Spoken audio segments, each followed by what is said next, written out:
네, 오늘 우리에게 주시는 하나님 말씀은 신약 사도행전 4장 23절부터 31절까지의 말씀입니다. 사도행전 4장 23절부터 31절까지의 말씀을 우리 한 절씩 교독해서 봉독합니다. 제가 23절 먼저 읽습니다. 사도들이 노임에 그 동료에게 가서 제사장들과 장로들의 말을 다 알리니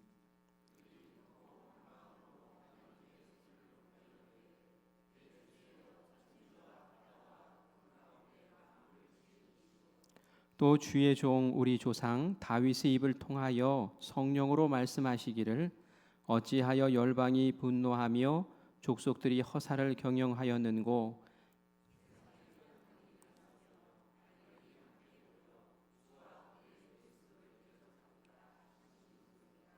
과연 헤롯과 본디오 빌라도는 이방인과 이스라엘 백성과 합세하여 하나님께서 기름 부으신 거룩한 종 예수를 거슬러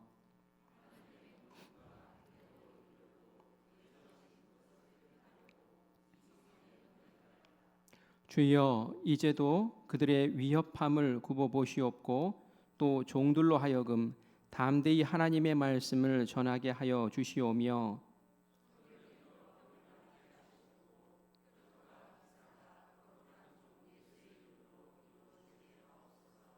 함께 읽습니다.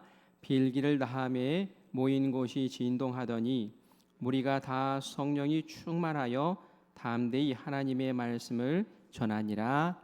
아멘. 아멘. 우리가 수요 성화 예배 기도학교로 계속 모이고 있습니다. 오늘이 이제 10번째고요. 이제 다음 주에 11번째 하면 이제 마칠 거예요. 제가 뭘 뼈대로 해서 이 강의를 계속 진행을 해왔냐면은 교회 성장 연구소라는 그 순복음 여의도 순복음 교회 개통해서 이렇게 교회를 위해서 성경 공부 책도 나오고 또 여러 이제 좋은 신앙 서적들도 나오는 그 연구 단체가 있어요. 그래서 거기서 우리 평신도 지도자들을 위한 이렇게 소그룹 영적 성장 시리즈가 있는데 그 가운데 기도 학교라는 이 책을 가지고 제가 설교처럼 이렇게 만들어서 하는 거예요. 이게 문제 있고 답 쓰고 막 이러는 건데 그렇게 하면은 여러분들이 막 다 찾아보고 막 귀찮잖아요. 그리고 또 헷갈릴 것 같고 그래서 설교식으로 또 추가할 것 추가하고 뺄 것 빼고 이러면서 제가 이제 준비를 해서 같이 지금 진행을 해왔습니다. 이제 다음 주 한 번만 하면 끝나요. 그래서 이 과정을 다 마치신 분은 기도학교를 수료한 것으로 제가 인정을 해드릴게요. 여러분 하나씩 그 나눠드리는 거 가지고 계시죠? 다 모으셨죠? 첫 번째 강은 없어요. 2강부터 있습니다. 그래서 다 모으신 분들은 그걸 가지고 검사를 맡으시면 그 성경 공부 한 개 이렇게 패스한 걸로 제가 인정을 해드릴게요. 이거 마치면 이제 다음에는 우리 부목사님들이 또 돌아가면서 같이 또 말씀을 나누도록 그렇게 하겠습니다. 자, 이제부터 시작입니다. 실화예요. 일본에 어떤 여자가 있었어요. 근데 이 여인이 미국 청년과 이제 결혼을 해서 가정을 꾸렸습니다. 근데 이 여자분은 불교 집안이었어요. 남편은 기독교 신앙을 가지고 있었고요. 근데 이제 아내가 남편이 이제 기독교 신앙을 가지고 있으니까 좀 싫었죠. 그런데 부부가 어느 날 일 문제로 교회를 이제 방문하게 되었답니다. 예배당에 들어갔는데 그 예배당 안에서 어떤 중년의 여자분이 미국 사람이죠. 미국 여자분이 기도를 이렇게 하고 있었대요. 그런데 이 두 사람이 들어왔을 때 갑자기 이 여자분의 기도가 점점 이게 커지면서 그 기도를 하는데 그 일본 여자가 이렇게 들어보니까 영어가 아니더래요. 영어가 아니라 일본어로 기도를 하는 게 들리더라는 거예요. 그 기도를 소리를 들으면서 이 일본 아내가 막 흥분을 하는 거예요. 내 일본어로 들린다고. 그러면서 저가 나에게 하는 말 같이 느껴지는데 이런 얘기를 한다는 거예요. 일본 말로 부처를 따르고 있지만 부처는 너에게 아무것도 못 해준다. 예수 그리스도를 믿지 않겠느냐? 뭐 이런 말들을 하면서 그 자기의 이름까지도 일본 말로 정확하게 이렇게 이야기를 하더라는 것이죠. 이렇게 일본어를 잘하는 사람이 없을 텐데 그런 궁금증도 생기고 저 사람이 어떻게 내 이름을 알지? 이런 궁금증도 생기고 그런 이것을 계기로 해가지고 이분이 그 중년 여인과 함께 이야기도 나누고 이것이 계기가 돼서 결국은 기독교 신앙을 갖게 되었다라는 그런 이야기가 있어요. 이거 얘기를 이렇게 들어보면은 이게 저게 뭐다라고 여러분 느껴지세요? 뭔가요? 방언이죠, 방언. 맞아요. 아마 영어로 이렇게 생각하면서 기도하고 있었을 거예요. 그런데 이 일본 여인이 들어왔을 때 하나님의 성령이 방언이 터지게 해주시고 그리고 그 방언이 일본어 방언이 됐던 거죠. 그리고 그 방언을 통해서 한 사람이 충격을 받고 호기심을 갖고 그리고 예수 믿게 되는 그런 계기가 되게 했다라는 얘기입니다. 이 오순절 그 마가의 다락방에서 120명의 사도들을 비롯한 그 제자들이 함께 기도하다가 성령이 충만히 임했을 때 그때 방언이 터지고 그리고 각 나라의 말로 방언들을 막 했다 그러죠. 그래서 그때가 이제 절기라서 각 외국에서 예루살렘에 예배드리를 성전 찾아서 온 사람들이 그 건물 곁을 지나가다가 뭐야 이거 왜 우리나라 말이 들려? 막 이러면서 그 복음을 듣게 되는 그러한 역사가 우리 사도행전에도 기록되어 있는 것을 봅니다. 이런 일들이 지금도 있는 거예요. 오늘 우리 기도학교의 10강의 주제는 우리 같이 제목 읽어볼까요? 시작. 기도와 성령 충만이에요. 기도와 성령 충만. 그래서 기도와 성령 충만 이것이 어떤 연관 관계가 있는지 우리 살펴보면서 우리가 좀 성령 충만을 사모하면서 기도에도 열심을 내고 기도하도 성령 충만 받고 하는 그러한 은혜가 우리 가운데 있기를 간절히 바랍니다. 신앙생활에서 성령의 그 동행하심은 굉장히 역동적인 방법으로 이렇게 드러납니다. 신앙생활에 성령을 뺄 수가 없어요. 기도를 뺄 수 없는 것처럼 말이죠. 그래서 먼저 신앙생활에서 우리 성령님의 역동적인 동역에 대해서 동행에 대해서 같이 먼저 살펴보려고 그래요. 한 세 가지를 보려고 하는데 첫 번째는 성령의 내주하심이에요. 내주. 그리고 두 번째는 성령의 세례, 세 번째는 성령 충만입니다. 그래서 이게 어떻게 다른지 한번 좀 구분해서 살펴보려고 합니다. 첫 번째 단계가 성령의 내주예요. 내주. 성령의 내주는 우리 같이 읽어볼까요? 시작. 사람이 예수 그리스도를 믿고 회개할 때 성령님께서 그 사람 안에 들어오셔서 항상 함께 하시는 상태를 말하는 거예요. 처음 예수님 믿게 되었을 때에 그때 영접 기도를 이렇게 합니다. 주님, 하나님, 제가 죄인입니다 하면서 죄를 회개하는 그런 고백을 하죠. 그리고 예수님께서 나의 죄를 위해서 십자가에 달려 죽으신 것을 믿습니다. 예수님께서 나의 죄를 지금 용서해 주시고 내 인생의 구세주요 내 인생의 주인이 되셔서 나를 돌보시고 삶 이끄실 줄 믿습니다. 내가 예수님을 내 마음에 모십니다. 예수님 내 안에 오세요.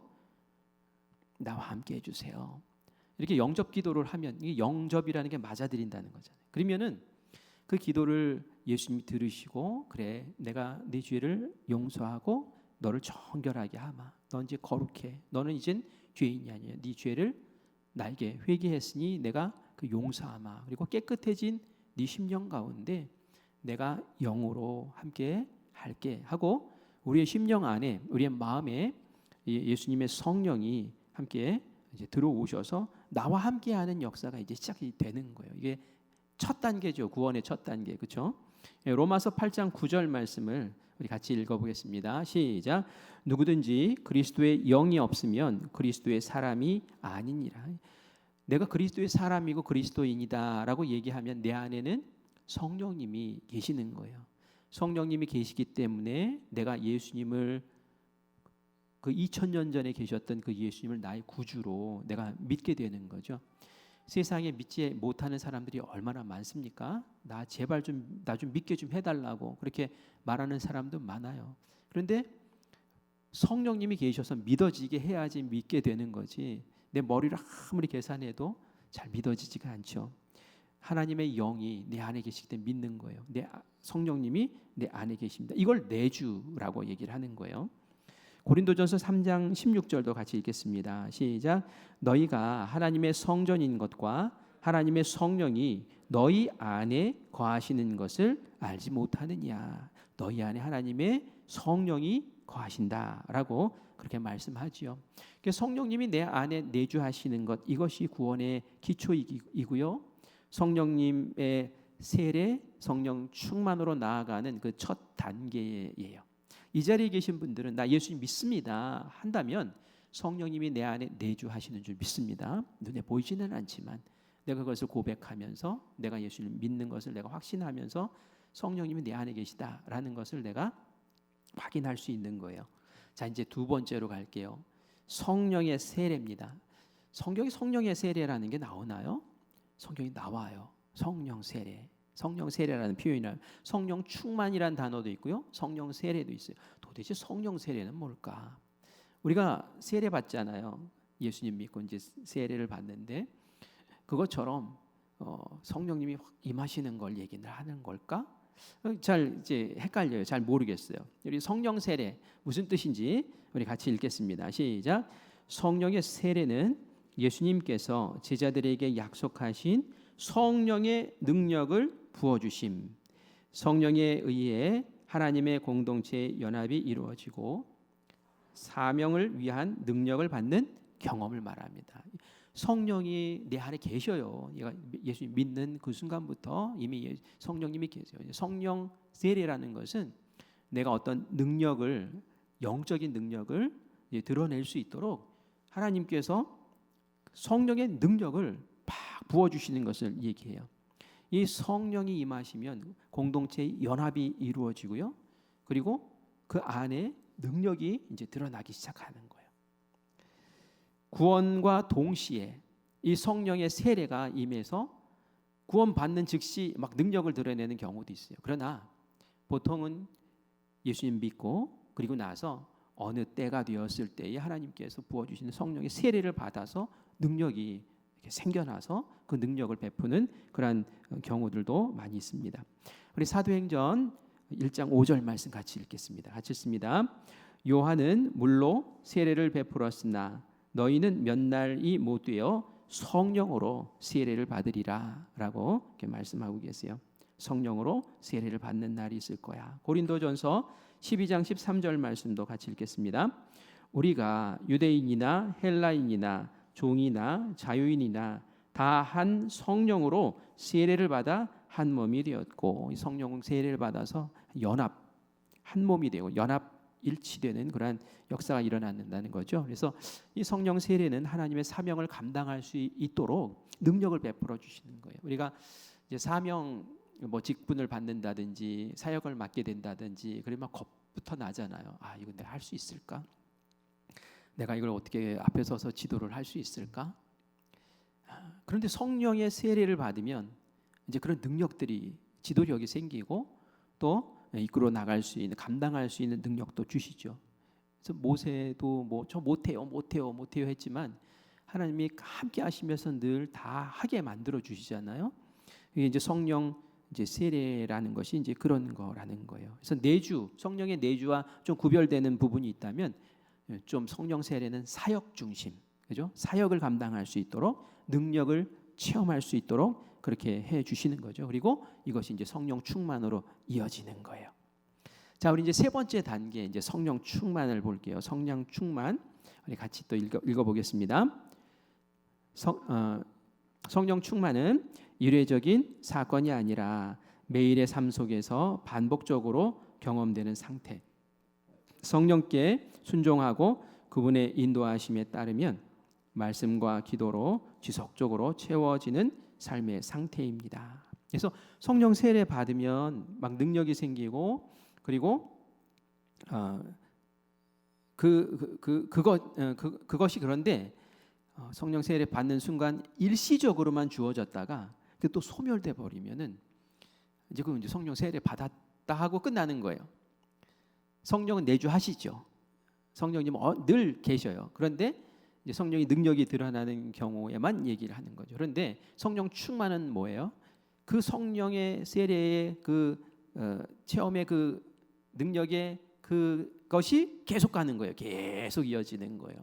충만한 상태로 계속 가는 거죠. 그래서 성령 충만의 그러한 삶을 우리가 사실은 가장 기대하고 바라고 이제 추구해야 되는 거죠. 우리 에베소서 5장 18절 말씀 같이 읽겠습니다. 시작. 술 취하지 말라. 이는 방탕한 것이니 오직 성령으로 충만함을 받으라. 술 취하지 말라. 술 취하면 어떻게 돼요? 성령님에게 사로잡혀서 온 삶이 술에 그냥 쩔어서 막 끌려다녀요. 그죠? 이전에 안 하던 일도 막 하게 되고 막 그런단 말이에요. 잘 모르시나 보다. 그죠? 잘 모르셔요. 예. 그런데 성령에 취하면, 성령에 사로잡히면, 성령 충만하면 이렇다는 얘기죠. 성령님이 압도하셔서 내 삶의 전부를 그런 식으로 쭉 성령님께서 이끌어 가시는 거죠. 우리 사도행전 4장 31절도 같이 읽겠습니다. 시작. 빌기를 다함에 모인 곳이 진동하더니 무리가 다 성령이 충만하여 담대히 하나님의 말씀을 전하니라. 아멘. 성령이 충만해서 담대하게 하나님의 말씀을 이제 전하는 그러한 모습, 이전에는 두려워서 하지 못했던 일들을 하게 되는 모습이 있습니다. 성령이 충만하면은 성령 세례 때는 일시적으로 어떤 사역과 어떤 능력이 생겼더라면 성령이 충만하면은 계속 성령님이 내 안에서 강력하게 역사를 하시니까 성품이 달라져요. 성품이 변화되고 그리고 그 삶에서 열매들이 이제 맺혀 나가고요. 그리고 예수님 닮아가는 그런 삶이 계속 이어지게 되는 거죠. 그래서 우리가 이제 사모할 것은 성령 충만 받아야겠구나. 성령 충만까지 우리가 기대하며 나아가겠구나라는 그런 각오와 또 이렇게 소망이 있기를 간절히 바랍니다. 여러분들이 한번 생각해 보세요. 나는 지금 어느 단계에 있나? 성령님의 내주하심 이건 기본적으로 우리에게 있을 텐데 성령 세례, 성령 충만 이것이 나와 상관이 있는 것인가? 만약에 성령 세례 아닌 것 같고 성령 충만도 아닌 것 같고 그러면 우리는 아직도 이제 어린아이 같은 초보 단계인 거예요. 욕심을 가지셔야 돼요. 거룩한 욕심을 가지시는 거예요. 하나님, 저도 이제 성령 세례, 성령 충만으로 더 나아가기를 원합니다. 라는 그런 각오와 결심으로 다시 한번 우리 세움받기를 간절히 바랍니다. 자, 오늘 우리가 읽은 본문 말씀을 가지고 성령 충만과 기도의 관계에 대해서 좀 살펴보려고 합니다. 먼저 이 말씀의 배경을 좀 말씀을 드릴게요. 오순절 다락방에서 아까도 말씀드린 것처럼 120명의 예수님의 제자들을 비롯한 사람들이 성령을 충만히 받았어요. 성령 세례도 받으면서 성령 충만하기까지 해요. 이 사람들이 이제는 거리로 이제 뛰쳐나가게 되는데 성령 충만한 베드로와 요한이 기도하러 이제 성전으로 가지요. 기도하다 성령 충만 받고 또 기도하러 또 가는 거예요. 성전에 기도하러 가요. 그러다가 안진뱅이를 만났는데 평소에는 지나가다 그 안진뱅이를 그 자리에서 고쳐주죠. 예수님의 이름으로 일어나 걸어라 하면서 다 고쳐줘요. 성령이 충만하니까 성령 세례 받은 사람답게 그 능력이 막 드러납니다. 그리고 나서 그 뒤에 이제 우리가 이제 4장 말씀을 읽었는데 그 4장 1절에서 22절에 보면은 베드로가 이제 밖에 나서 설교하는 거예요. 설교. 그리고 남자가 한 5천 명 정도가 예수님을 믿게 됩니다. 그러다가 체포를 당해서 산헤드린 공회 앞에 딱 서게 돼요. 거기서 이제 심판을 받는데 네가 무슨 권세로 누구 이름으로 지금 이러고 있느냐 하면서 이야기할 때에 내가 예수님의 이름으로 병자도 고쳤고 내가 예수님 이름 외에 다른 구원받는 이름 내가 모른다. 구원받을 자가 없다 하면서 거기서 변명하거나 도망가거나 피하지 않고 성령 충만하면 그런 것 같아요. 막 그냥 담대해져요. 거기가 어디라고? 산에 해드린 공예. 예수님 심판했던 그 사람들 앞에서 예수님 얘기를 막 하는 거예요. 그런데 기적이라는 증거가 너무 명확하니까 어떻게 합니까? 어떻게 할 수도 형벌을 가하지도 못하고 다시 이제 내보내죠. 그러면서 하는 말이 예수님의 이름으로 말하지 말아라. 그 다음에는 어떻게 될지 모른다. 너 죽일 수도 있어. 하면서 협박을 해가지고 위협을 해서 이제 내보내요. 그 뒤에 이야기가 우리가 읽었던 그 말씀이에요. 복음을 전하고 감옥에 갇혔다가 풀려난 이 베드로와 요한이 이제 예루살렘 교회 교인들이 막 기도하고 있었을 거 아니에요. 살려달라고, 우리 베드로 요한 잡혔으니 살려달라고. 그래서 그 교인들에게 가가지고 감옥에서 갇혔던 이야기, 사내들인 공유회에서 재판받았던 그 이야기를 쭉 들려줘요. 이 사건을 들은 이 제자들 어떻게 했을까요?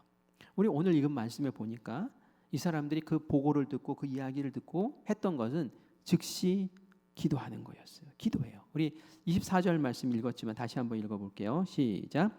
그들이 듣고 한 마음으로 하나님께 소리를 높여 이르되 대주제여 천지와 바다와 그 가운데 만물을 지으신 이시오 하고 기도를 하는 거예요. 기도. 그러면서 하나님께 소리 높여서 다 함께 기도하는 거예요. 그리고 그 이어지는 기도의 내용을 보면은 성령님이 사람의 마음을 감동시켜서 하나님의 말씀을 우리에게 전하셨는데 그 말씀을 보니 지금 베드로에게 일어난 일이 정말 그렇습니다. 우리가 그 말씀 붙잡고 오히려 더 담대하렵니다. 라는 그런 기도를 하는 것을 보게 돼요. 우리 25절 말씀도 같이 읽겠습니다. 시작. 또 주의 종 우리 조상 다윗의 입을 통하여 성령으로 말씀하시기를 어찌하여 열방이 분노하며 족속들이 허사를 경영하였는고. 이게 다윗의 입을 통해서 성령님이 하나님의 말씀 예언들을 이제 하게 하셨다고 이야기를 기도하면서 그렇게 고백을 하는 거예요. 그 세상의 열방들이 족속들이 분노해서 허사를 경영하는데 이 세상의 리더들, 세상의 지도자들이 예수 그리스도를 핍박하고 믿는 사람들을 힘들게 만들고 어렵게 만들고, 베드로에게 벌어졌던 그 일들을 이미 하나님께서 이 다윗의 입을 통해서 성령이 감동시켜서 이렇게 다 말씀하셨다라는 것을 이제 기도를 통해서 이렇게 하는 거죠. 그리고 나서 이들이 하나님 앞에 기도로 간구합니다. 그 간구하는 내용, 그리고 간구한 내용에 대한 응답이 오늘 말씀에 같이 나와요. 어떤 기도를 했고 어떻게 응답받았는지를 우리 함께 보겠습니다. 기도의 내용, 29절에 나와요. 어떤 기도를 했는지 한번 또 읽어볼까요? 시작. 주여 이제도 그들의 위협함을 굽어 보시옵고 또 종들로 하여금 담대히 하나님의 말씀을 전하게 하여 주시오며. 기도하는 거예요. 지금 당장 위협받고 나와서 예수 그리스도의 이야기, 그 이름 이야기하면 가만 안 두겠다, 막 이런 상황 아니에요. 그런데도 그 위협함을 보시옵소서. 그러나 우리는 담대히 나가서 복음 전할 수 있도록 저희들에게 힘달라고 그렇게 기도를 하는 거예요. 자, 이렇게 위협 속에서 담대히 말씀 전하게 해달라는 그러한 기도 내용을 했을 때 어떤 응답이 있었을까? 그 응답 내용이 31절에 나옵니다. 우리 31절 같이 읽겠습니다. 시작. 빌기를 다하매 모인 곳이 진동하더니 무리가 다 성령이 충만하여 담대히 하나님의 말씀을 전하니라. 아멘. 기도를 다 하니까 기도하자마자 그 자리들이 막 진동을 하면서, 그러면서 성령이 그들에게 충만 임하시더니 그들이 두렵지가 않은 거예요. 기도하고 나서 담대함으로 뛰쳐나가서 하나님의 말씀을 전하더라라는 거죠. 기도와 성령 충만과 성령 충만에서 나타나는 권능의 모습, 능력의 모습이 바로 우리가 읽은 이 말씀 가운데 드러나는 거예요. 또 한 가지 기도 내용이 있었어요. 우리 기도 내용 30절 말씀 같이 보겠습니다. 30절 기도 내용과 또 응답이 어떻게 이루어졌는지 볼게요. 30절 시작. 손을 내밀어 병을 낫게 하옵시고 표적과 기사가 거룩한 종 예수의 이름으로 이루어지게 하옵소서. 말씀을 담대히 전하는 것뿐만이 아니라 뭘 구했습니까? 손 내밀어 병을 낫게 하고 표적과 기사가 일어나게, 거룩한 예수님의 이름으로 그것이 일어나게 해주세요 라고 기도했어요. 그 응답이 사도행전 5장 12절 16절까지 이렇게 나오는데 요약해서 좀 간단하게 정리해서 같이 읽어보겠습니다. 시작. 사도들의 손을 통하여 민간의 표적과 기사가 많이 일어나매 믿고 주께로 나오는 자가 더 많으니 병든 사람과 더러운 귀신에게 괴로움 받는 사람들이 다 나음을 얻으니라. 아멘. 기도하고 성령 충만하고 그리고 성령 충만하니까 능력이 늘어나고 하는 일들이 그대로 벌어지는 이 초대교회의 기도와 성령 충만과 권능의 역사가 이 말씀 속에서 우리가 고스란히 이렇게 볼 수 있는 거죠. 그래서 우리가 이제 이런 것들을 이제 사모해야 돼요. 부러워하고 2000년 전에 뭐 그런 일이 있었는가 보다 이러지 말고 성령님 우리도 이렇게 되게 해주세요. 성령님 우리도 이렇게 뜨겁게 기도하고 믿고 나아갈 때에 성령 충만으로 함께 하셔서 이런 기적도 있게 하시고 표적도 일어나게 하시고 담대히 말씀도 전할 수 있도록 주님 도와주시고 그런 역사가 있게 해주세요. 이런 갈망과 소망이 우리 가운데 있기를 바랍니다.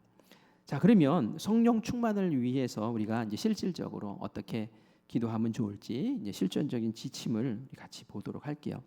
자, 첫 번째는 뭐냐면은 먼저 성령의 세례를 받으려면은 능력을 받으려면은 어떻게 해야 되는가?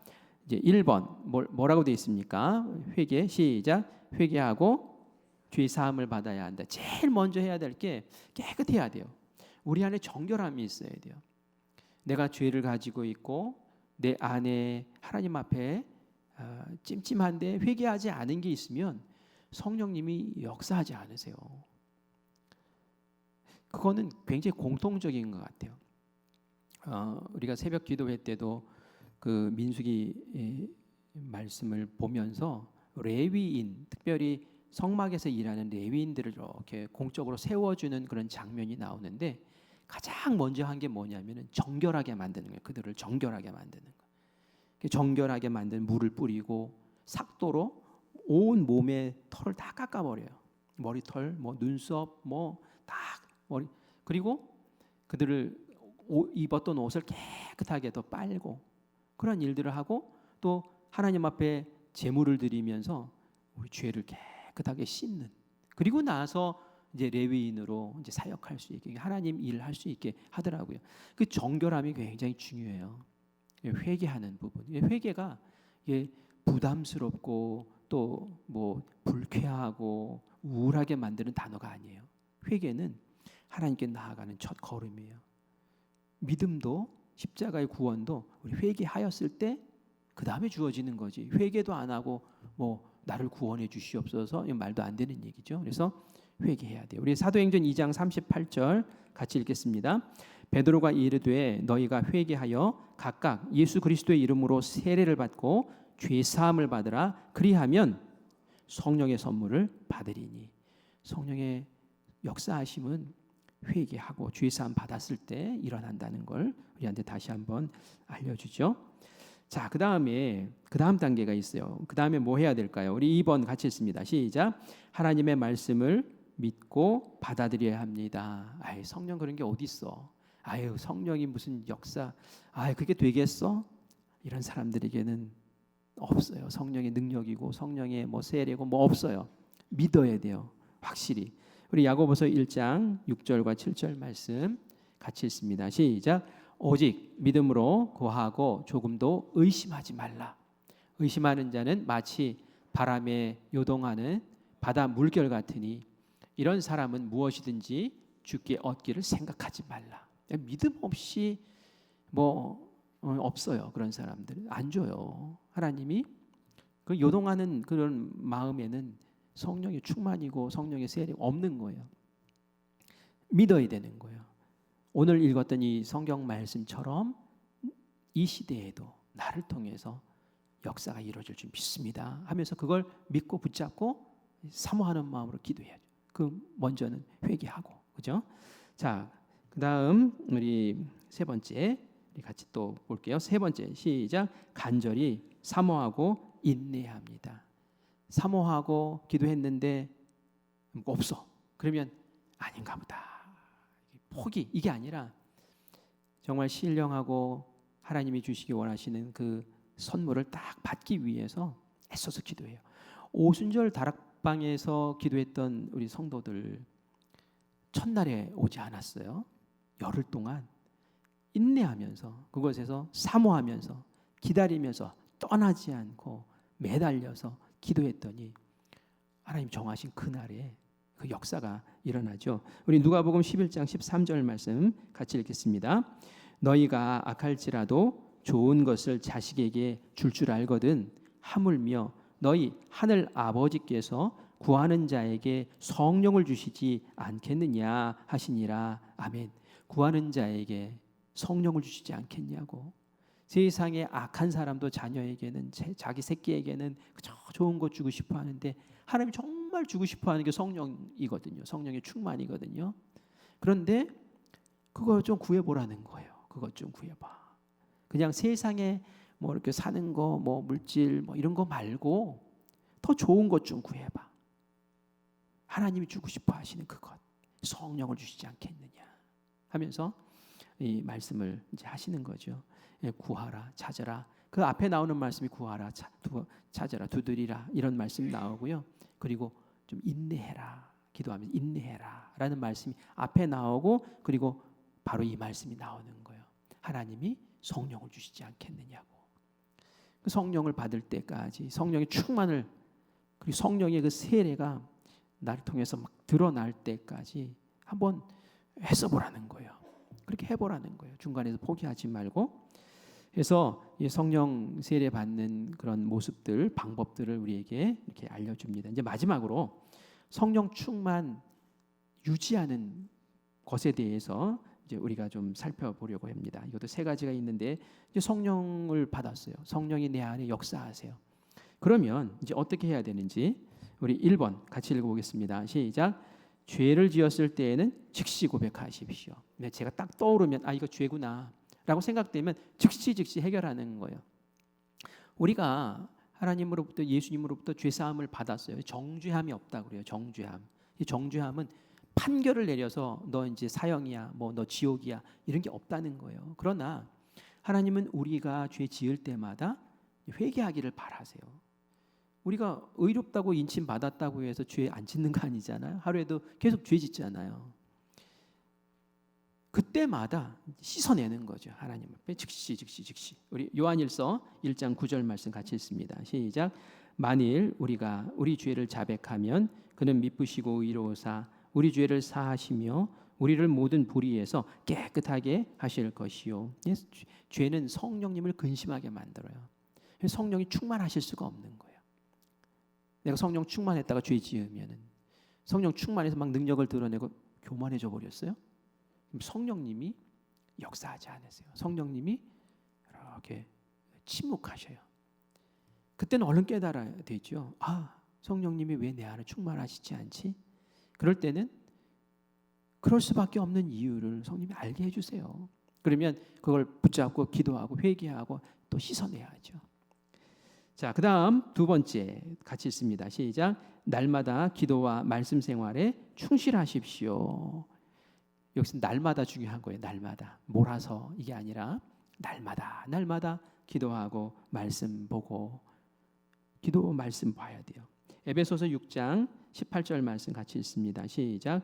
모든 기도와 간구를 하되 항상 성령 안에서 기도하고 이를 위하여 깨어 구하기를 항상 힘쓰며 여러 성도를 위하여 구하라. 모든 기도와 간구 어디에서? 성령 안에서 계속 하라는 거예요. 모든 성도들을 위해서 계속 기도하라는 거예요. 기도가 그치면 안 돼요. 기도 그치면 이 성령님하고 성령 충만하고 기도는 굉장히 밀접하게 연관되어 있기 때문에 성령 안에서 기도하고 기도하다 성령 받고 이러면서 계속 이게 돌아가는 거예요. 오순절에 성령 충만함 받은 베드로와 요한도 안진뱅이 고치고 또 뭐 하러 갔어요? 기도하러 갔어요. 기도하고 또 말씀 전하고 또 와서 우리 큰일 당했었다. 또 와서 성도들하고 기도하고 또 나가고 이게 계속 뱅뱅뱅뱅뱅 돌면서 서로 이렇게 도와주는 거죠. 히브리서 4장 12절 말씀도 같이 읽습니다. 시작. 하나님의 말씀은 살아있고 활력이 있어 좌우에 날선 어떤 검보다도 예리하여 용과 및 관절과 골수를 찔러 쪼개기까지 하며 또 마음의 생각과 뜻을 판단하시나니. 말씀은 성령님을 통해서 성령의 감동을 받고 이렇게 하나님이 주신 거라고 그랬죠. 그 말씀을 통해서 성령님이 우리 안에 가르쳐 주시고 잘못된 건 쪼개 주시고 그러면서 우리를 능력 있는 사람들로 빚어 이렇게 세워 나가시는 거죠. 그래서 날마다 기도하고 말씀 보면서 그 말씀에 순종하고 또 따라가고 이러면 성령 충만한 삶을 계속 살아낼 수 있는 것인데, 그것을 딱 그쳐버리는 순간 이 성령의 불이 확 타오르다가 소멸돼 버리는 거예요. 그래서 내 안에 성령님이 충만하기를 원하신다면 더 말씀에 민감하고 기도에 집중하고 기도가 진짜 기도가 되고, 이럴 때 이제 우리의 성령 충만함이 계속 유지될 수 있다라는 얘기입니다. 자, 이제 마지막 세 번째 같이 읽습니다. 봉사와 전도를 통해 신앙의 도전을 받으십시오. 이게 도대체 무슨 말일까요? 우리 에베소서 4장 11절 12절 말씀 같이 읽습니다. 시작. 그가 어떤 사람은 사도로, 어떤 사람은 선지자로, 어떤 사람은 복음 전하는 자로, 어떤 사람은 목사와 교사로 삼으셨으니 이는 성도를 온전하게 하며 봉사의 일을 하게 하며 그리스도의 몸을 세우려 하심이라. 아멘. 보니까 성도를 온전하게 해서 뭘 하신대요? 봉사하는 일. 성령 충만함 받았을 때에, 성령 세례 받았을 때 가만히 교회에만 있으면 안 돼요. 가만히 집에만 있으면 안 돼요. 흘려보내야 돼요. 충만하다는 게 막 가득 차서 흘러 넘치는 그런 걸 얘기하잖아요. 그걸 막 흘려보내야 되는 거예요. 베드로와 요한도, 예수님 제자들도 가만히 자기들끼리 은혜 받고 우리 성령 충만하네, 막 방언 터졌네, 그러면서 자기들끼리 좋아하지 않았어요. 어떻게 했어요? 뛰쳐나가서 복음을 전했어요. 뛰쳐나가서 거리에서 병자들을 고쳤어요. 뛰쳐나가서 세계 열방으로 흩어져서 그곳에서 복음 전하다가 목숨 바치는 선교사들이 됐잖아요. 그렇게 하라는 거예요. 그런 일에 도전하라는 거예요. 그러면 그 자리에서 성령 충만이 더 필요하기 때문에 그 일을 감당하게 하기 위해서 하나님이 계속 성령 충만으로 북돋워 주시는 거죠. 그래서 성령 충만했었는데 이거는 이제 슬픈 거예요. 계속 성령 충만해야 되는데 그러면 내가 어떻게 해야 될지, 그것을 소멸시켰던 죄가 있다면 회개해버리고 정말 성령 충만을 사모하는 마음을 가지고 말씀과 기도에 열심을 내고 그리고 주시는 능력으로 계속 퍼내면서 그렇게 베풀어 나갈 때에 내 삶의 현장에서 성령 충만의 역사들이 일어날 줄 믿습니다. 제가 바라는 것은 우리가 똑같이 세상 사람들과 같이 일하잖아요. 그 일하는 현장에서 성령 충만한 사람이 일하면 어떤 기적이 일어날까 하는 생각이 들어요. 그렇죠? 언어 치료를 한단 말이에요. 이 아이가 언어 치료를 받는데 내가 성령 충만해요. 이전과 달리 이 아이에게 뭐 이렇게 가르쳐 줬더니 이 아이 입이 어떤 때보다 더 잘 터져버려요. 더 말을 잘해요. 더 차도가 진도가 더 잘 나가요. 이 성령 충만의 역사는 그렇게 또 일어날 수 있는 거예요. 내가 아이들을 가르치는 교사예요. 이전보다 더 지혜롭게 아이를 가르치고 똑같은 말을 하는 것 같은데 그렇게 문제 피우던 아이가 내가 이렇게 안아주고 한번 말해주고 기도해주고 하면은 이 아이의 성품이 막 바뀌고 달라져요. 이런 일들이 우리 가운데 있으면 얼마나 좋겠습니까? 내가 어떤 사람들과 고객과 만나서 같이 상담을 하는데 같이 이야기해주고 같이 이렇게 했더니 그 사람의 마음이 노골노골해가지고 이전 같으면은 단칼에 이렇게 했던 사람이 같이 해봅시다, 이런 일 벌어진단 말이죠. 제가 예전에도 한번 그런 얘기를 했지만 제가 개척교회 할 때 어떤 여자분이 IMF 때문에 쫄딱 망해가지고 가족이 내려왔어요. 제 시골에 개척을 했기 때문에 큰 교회 나가는 건 부담스럽고 빚쟁이들이 막 찾아다니니까 시골에 작은 교회, 개척한 교회, 교인도 없는 교회 이제 숨어서 온 거예요. 근데 남편이 하루는 빚쟁이들이 찾아와서 발각이 돼버리고, 그리고 아주 아이들 앞에서 민망한 꼴을 당했어요.